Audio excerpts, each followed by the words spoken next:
Hello and welcome to Speaking About Speaking with me, Jackie Goddard. And I'm really, really pleased to be with you this Tuesday afternoon. It's a bit chilly here on the South Coast, as I'm sure it is in most of the Northern Hemisphere at this time of year.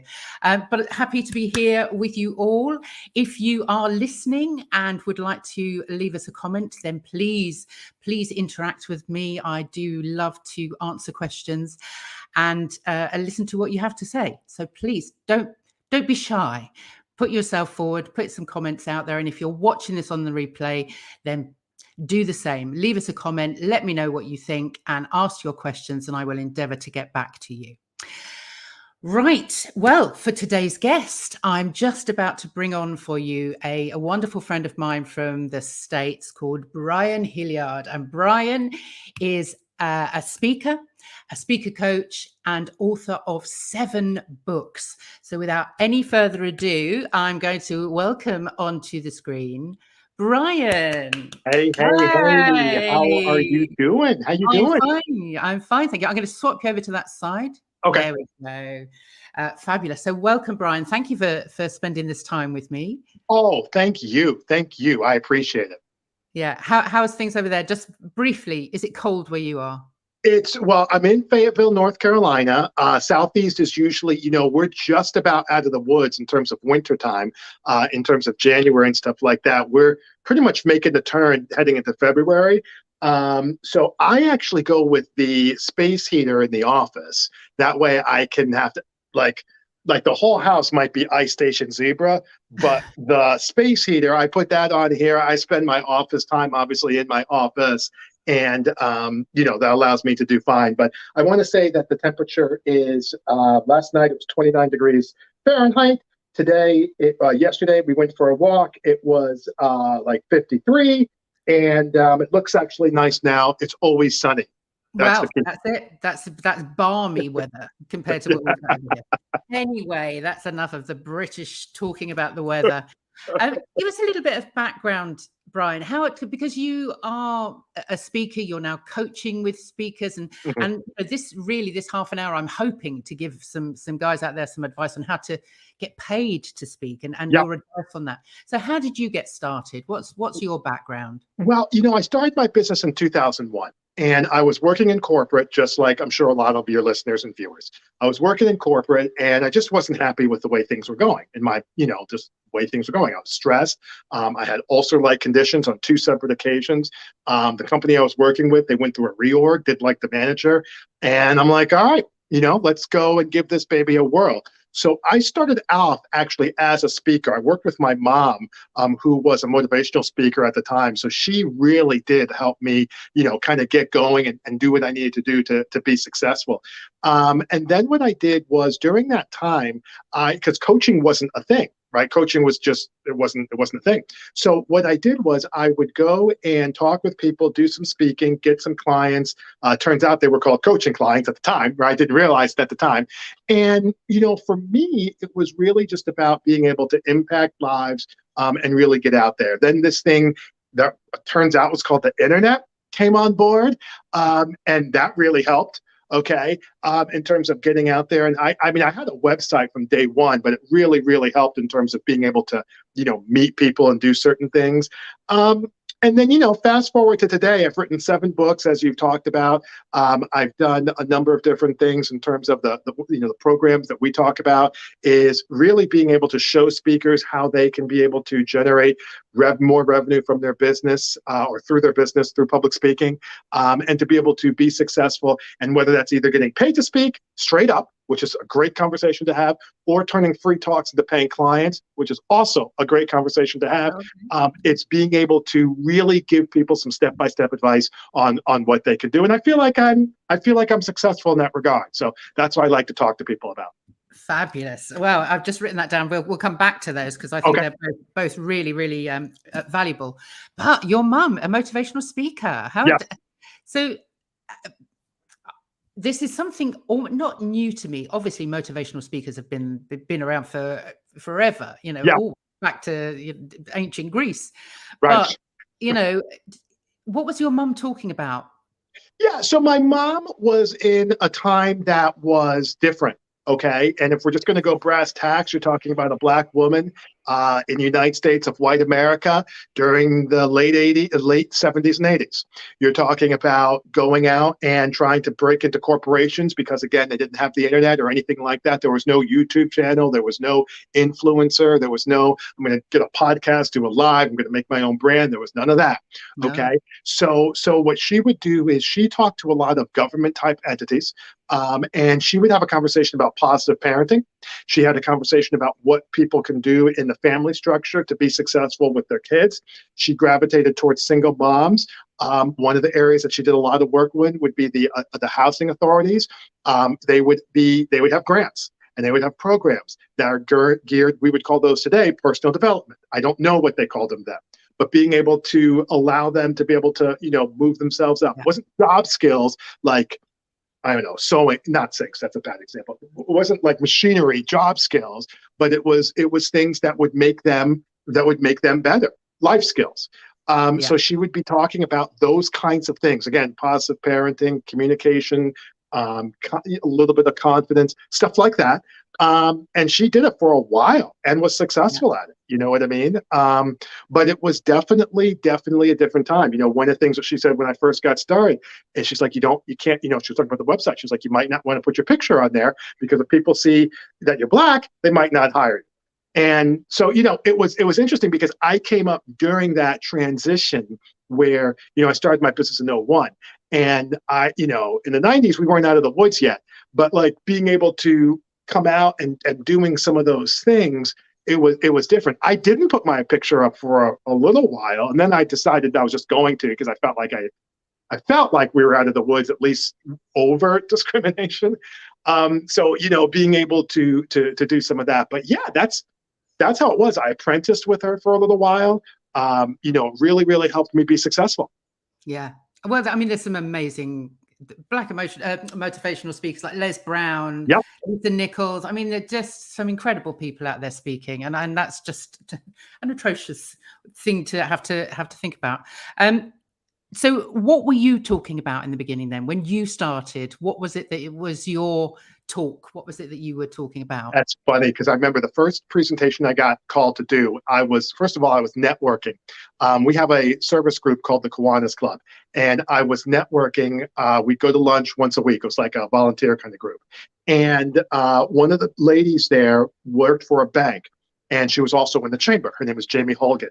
And she says, Brian, listen, the chamber could use somebody to come speak. Now, what probably happened was somebody who was supposed to come canceled, and they were scrambling a little bit, and they needed somebody. That was fine.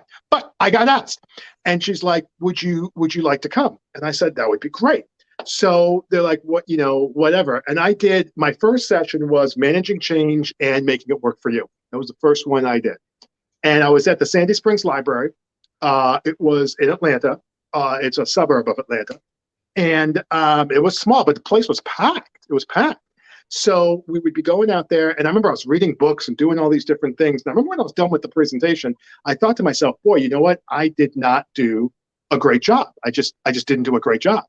And what happened was I was done, and I was a little peeved, like, because I didn't feel like I did a great job.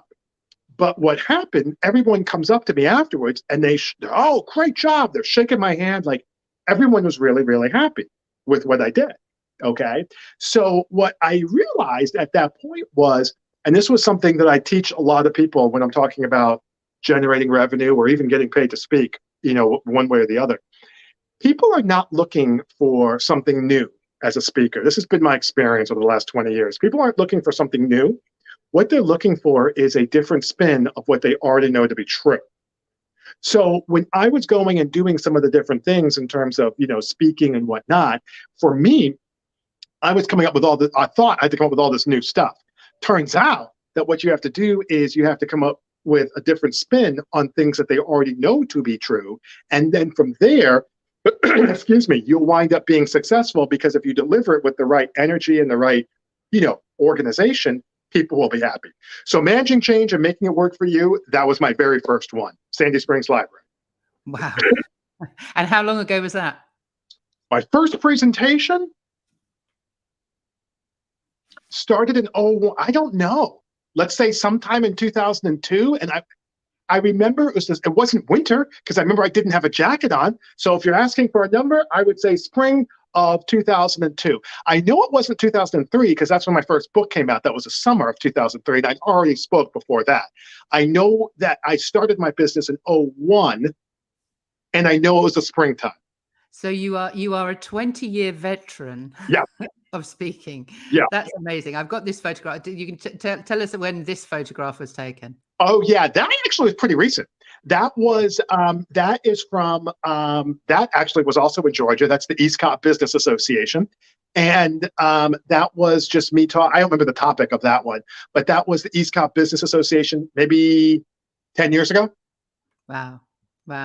So tell us then about, I coach with people about getting their talk together. So that's where I'm at. So I get them to the point where they're performance ready, they've got their story straight, they know what it is that they're delivering and who their audience need to be and who it is that's going to benefit most from the talk that they're giving. Right. I would then hand them over to you. Right. Yes. So how then would you work with them once somebody's got that talk, once they've got that thing that burning talk that they need to put out there to the world? Right. Where do they start? That's a good question. Like, let's assume I'll answer that in two ways. First way, if you're trying to get paid to speak. Second way, if they're looking to turn free talks into paying clients. Okay, so two-parter. Okay, paid to speak. The first thing I would do is make sure that the title is catchy.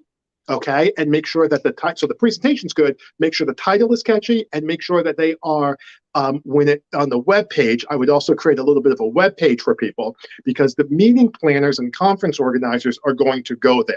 One of the things I tell people all of the time, the main difference between being paid to speak and doing a free talk outside of the obvious is that the meeting planners, when someone is doing a free talk, it's usually based off of they bring you in because they know you or they've heard about you, but they're not really worried about whether you would do a good job or not. I mean, they want you to do a good job, but they're not really too worried about it because the people themselves, that they didn't come to see you.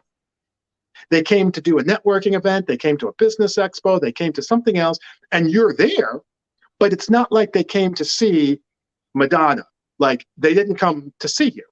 Conversely, on a paid to speak, let's not even say a keynote. Let's just say a breakout session. I do breakout sessions. Let's say a breakout session, okay? Somebody is sponsoring you. That's how you get the money. There's not some vault somewhere in Boca Raton that the Meeting Planners Association accesses like the Federal Reserve and then puts the money out. That's not how it works. It's sponsors who are doing the money. Okay, so the sponsor of that room of that talk is in that room with you. So you need to be good. So back to your question, what's one of the first things as a paid speaker? You got to get that web page looking good. You got to have a title that makes people want to, look at it. I'm a big proponent of doing, if you go to my page, you don't have to, but if you were, you would see that on the actual, when I'm doing my speaking stuff, I have the title, I have a description, and then I do a video of me speaking, talking about that title. So if I'm a meeting planner, I'm overstimulated. And I need to see this guy in action, but I don't want to go all this. But if I see this as a page and all I got to do is click, I feel like I need to do that. And now that gets me to the top of the list because instead of it being in the I'll get to it when I get to it file, it's a wow, this guy's good or not. I'm willing to win or lose on the click. Benji Bruce talks about this. He's a guy I listen to out in Vegas, and he says that he wants the website to be doing the heavy lifting. Okay. And for me specifically, I want the video. I'm willing to win or lose right there on that video.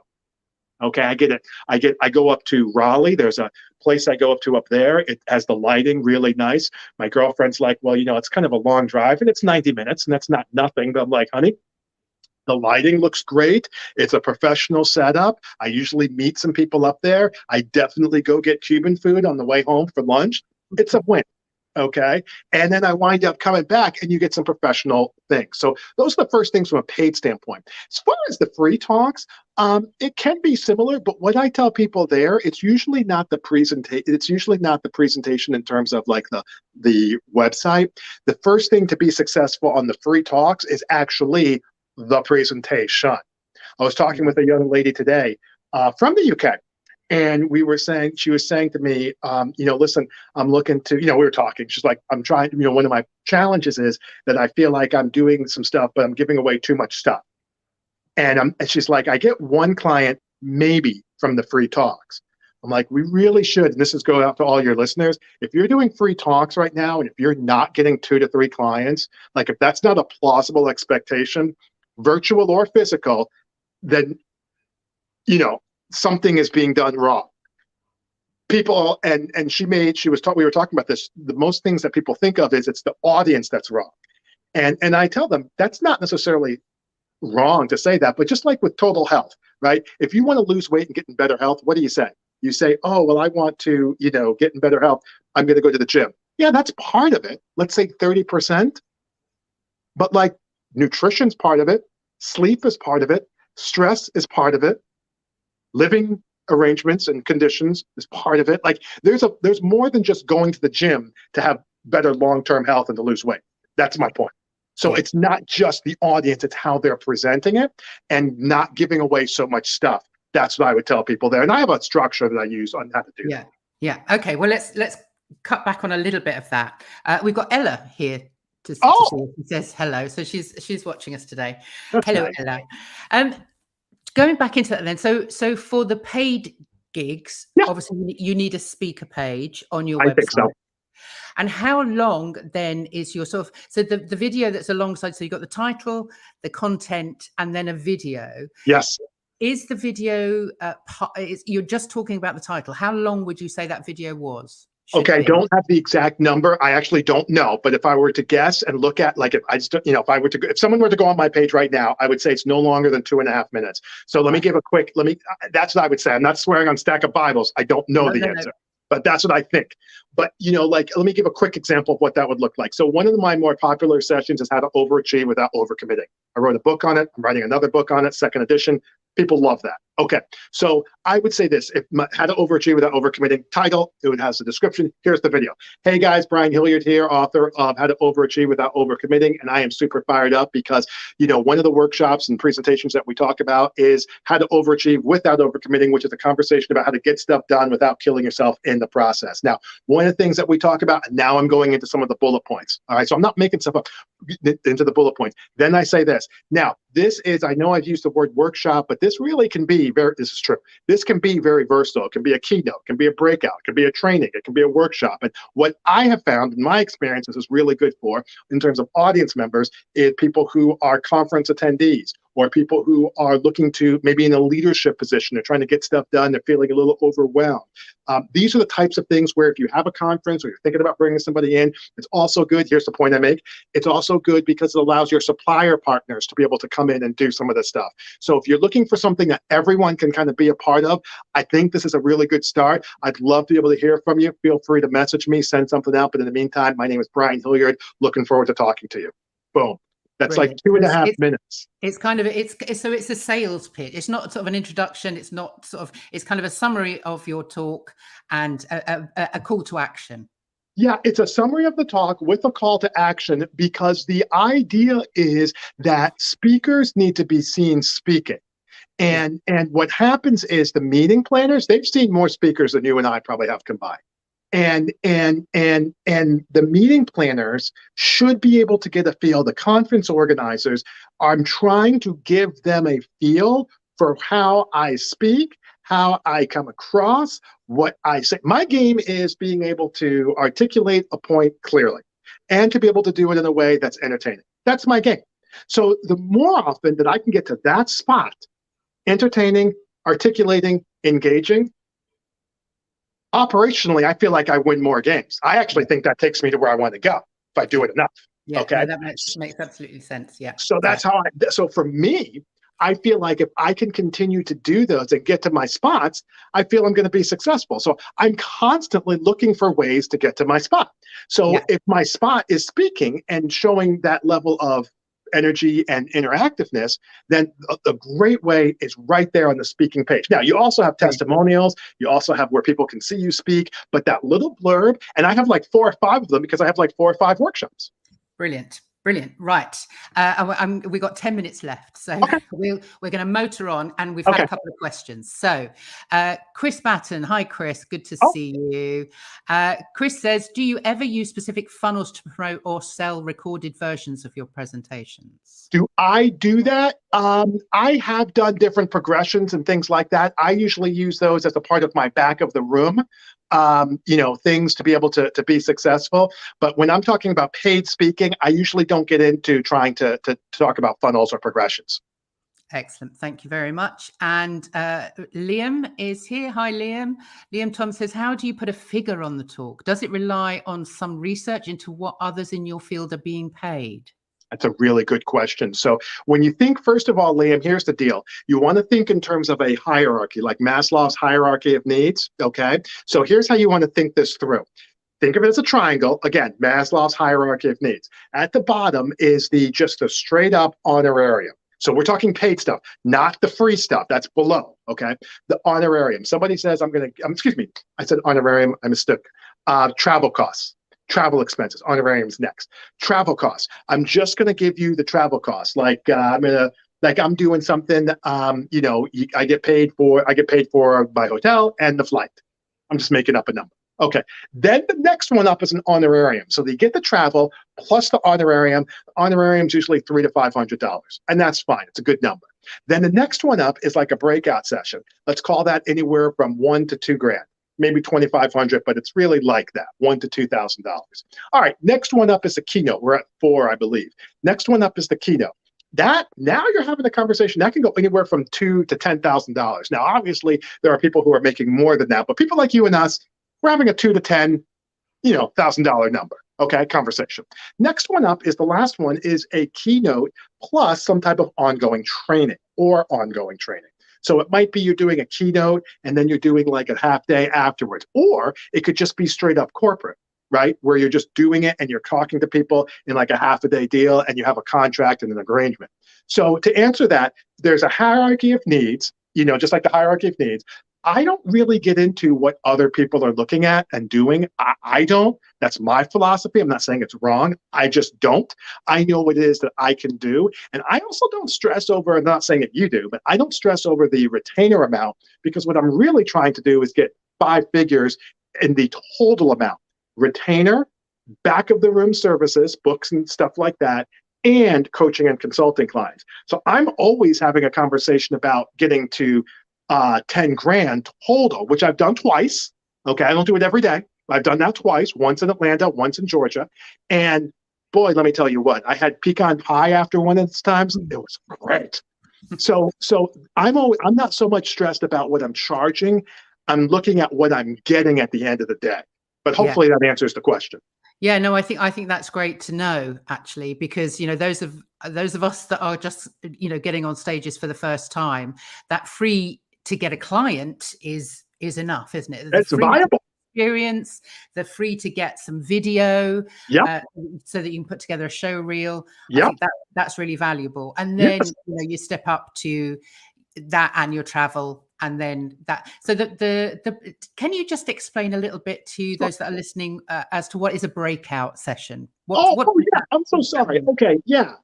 Okay, so conferences, and we've all seen them. Conferences, you go and you have the keynote, and then you have a breakout session. Breakout is usually concurrent sessions, and it's a smaller room. The keynote might be a general audience, 300 to 500 people, making up a number. Versus a breakout, usually, I don't know if I've gotten more than 100. If I have, I don't remember. It's usually like 80. So I did a keynote down in Tallahassee, 250 people. I also did a breakout, not in Tallahassee, but it was in Florida. Can't remember the city. And that was like 80 people. Okay. It may have been, I don't remember what the city was, but being able to have those different things. And there's just not as much money for breakouts. You know what I mean? Usually what happens is they have sponsorship money, $5,000 for a keynote, but they have maybe $1,000 or $2,000 for something else. Like it's just, they don't have the money. When I did a breakout for a franchise convention out to Vegas. They gave me $1,500, and I took the liberty of winning the golf tournament while I was out there. Brilliant, brilliant. Well, Liam has just come back saying, really interesting. Thanks, Brian. Love how you pair your memories with food. Can relate. So that's great. So, you know, it's win-win all around. That's all right. around. I came along to the speaking network that you've just started, which was great, I have to say. So if anybody's interested in that, I'll put all the details when I put this out to the world.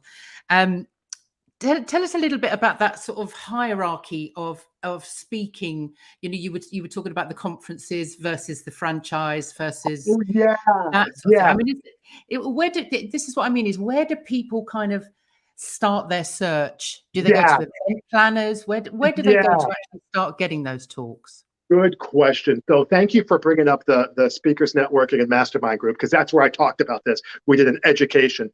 So real quick, if I just can let people know what that is. So what we did was, speakers networking and mastermind group is simply a forum that we have, that you are at, that enables speakers who are looking to generate more revenue from their public speaking.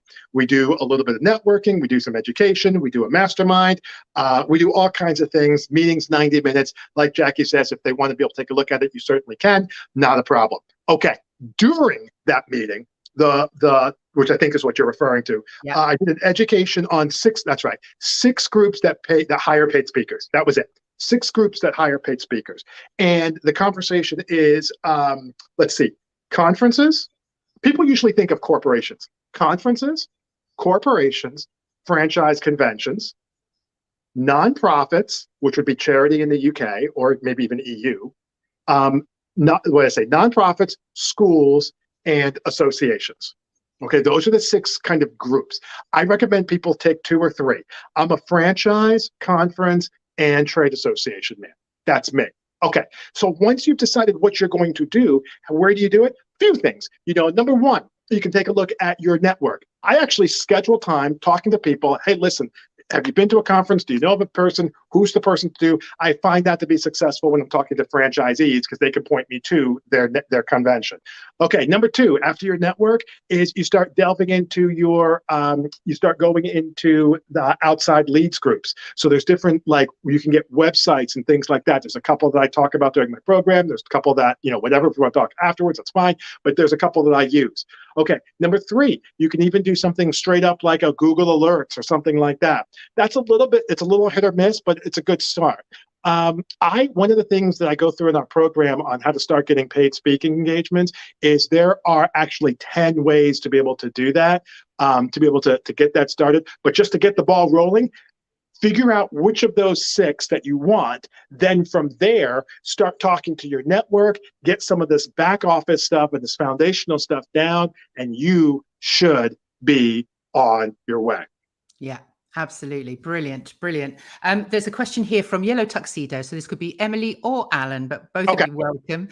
Do you feel that the speaking circuit is the same in the UK as the US? Now, this is a question that I asked. Yeah, you did.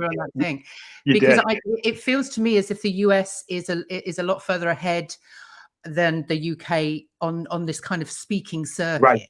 Right. So I don't like talking about ahead or behind. I don't like the energy on that. But I think that there's more volume in the US than there is in the UK. That's a fair statement. Fair statement. Yeah. There's more volume in terms of opportunity in the US than there are in the UK. There's also more people. So, you know, whatever.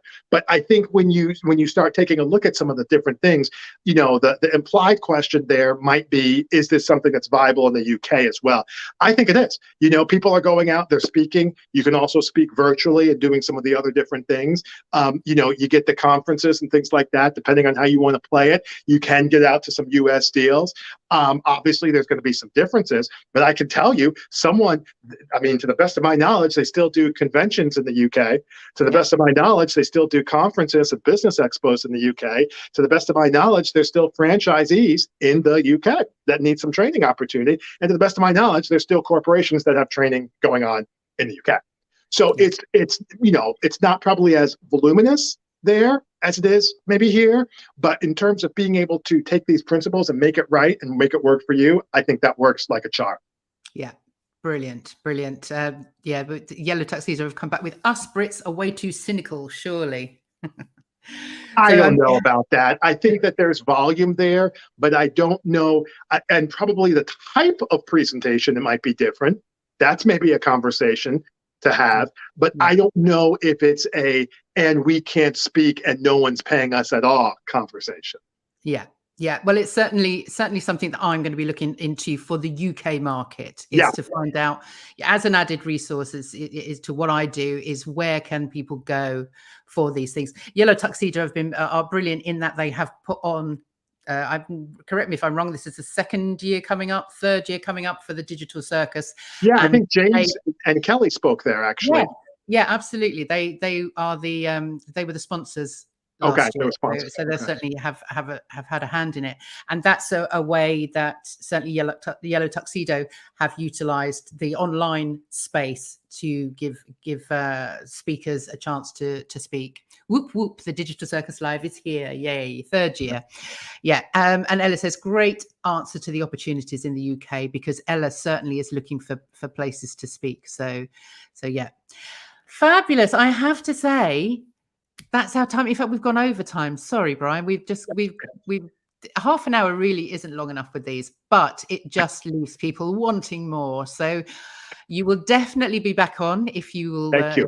If you will join me again, that would be Absolutely. great. I don't see why I wouldn't. No, I really, really appreciate it. And if people are open to it, I'm going to give them my website, if that's okay, Jackie. Yeah, absolutely. I will put it on the screen here. It is, brianhilliard.com. That's where I go. That's for my speaking. And then also you have the more paid speaking gigs. .com. If people are looking at, in terms of trying to generate, generate revenue from their public speaking. And we talked about the speaker networking and mastermind group. That actually is on the more paid speaking gigs.com. And there's a little tab that I believe says speaker networking and mastermind group. I think it says networking and mastermind group, actually. Fabulous. Well, when I get this all set up for the audio, which this will go from visual to audio, and I'll make sure that all those links are in the show notes there. You're nice. Thank you.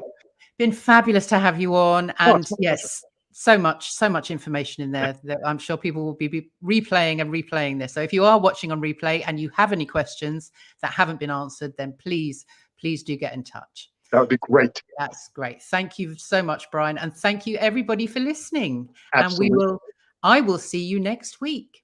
Bye-bye.